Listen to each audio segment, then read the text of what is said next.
বানাবো ডিমের শাহী কোরমা। আসসালামু আলাইকুম, আমি নার্গিস চলে এসেছি আমার কিচেনে। আজ আমি বানাবো ডিমের কোরমা। তো তার জন্য কিছুটা তেল আমি গরম করতে ছেড়ে দিলাম। তো এর মধ্যে আমি দিয়ে দেব পেঁয়াজ কুচি,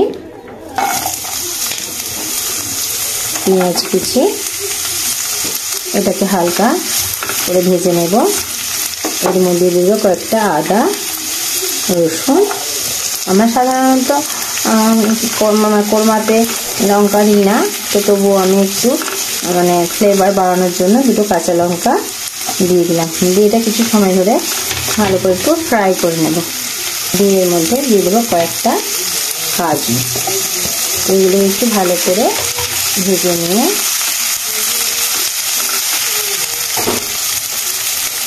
এর মধ্যে অল্প সামান্য একটু জল দিয়ে দেবো।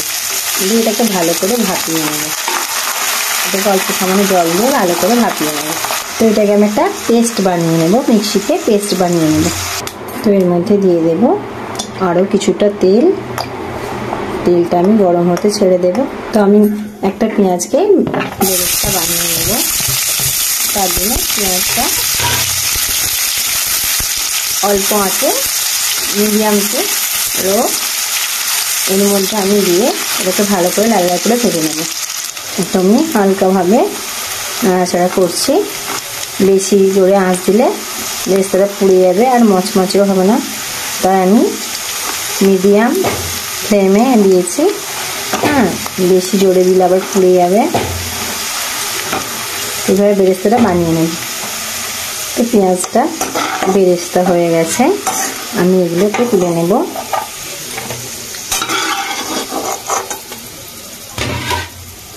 তো এর মধ্যে দিয়ে দেব ডিমগুলো আমি ফ্রাই করে নেব। তো ডিমগুলো একটু ভেজে নেব। আমি তেলের মধ্যে দিয়ে দেব গোটা মশলা। আমি এলাচ আর লং দিয়ে দিলাম। এগুলো একটু ভেজে নিয়ে সেই ভেজে রাখা মশলা, কাজু, পেঁয়াজ, লঙ্কা, আদা রসুনের পেস্টটা এর মধ্যে দিয়ে দিলাম। একটু লাল লাল করে ভেজে নেব। এর মধ্যে দিয়ে দেব স্বাদ মতো নুন।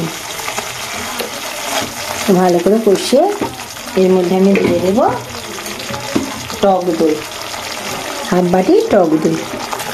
এটাকে ভালো করে মিশিয়ে নেব। কিছু সময় ধরে এটাকে ভালো করে কষিয়ে নেব।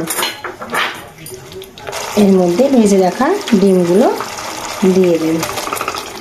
দিয়ে কিছু সময় ধরে এটাকে নাড়িয়ে ছাড়িয়ে নিয়ে এর মধ্যে আমি দিয়ে দেব অল্প সামান্য একটু জল।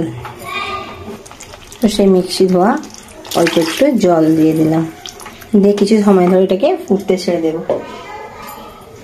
দিয়ে দেব স্বাদ মতো চিনি। এবার এর মধ্যে ছড়িয়ে দেব সেই ভেজে রাখা পেঁয়াজ বেরেস্তা। তো আমার শাহী কোরমা রেডি, শাহী ডিমের কোরমা রেডি। তো আমার ডিমের শাহী কোরমাটা যদি আপনাদের ভালো লেগে থাকে, আপনারা আমার চ্যানেলে লাইক করবেন আর বেশি বেশি করে শেয়ার করবেন। আর নতুন কোনো বন্ধু হলে আমার চ্যানেলটা সাবস্ক্রাইব করে দেবেন। আজকের মতো এতটা। আবার নতুন কোনো রেসিপি নিয়ে আপনাদের সামনে হাজির হব। খোদা হাফেজ।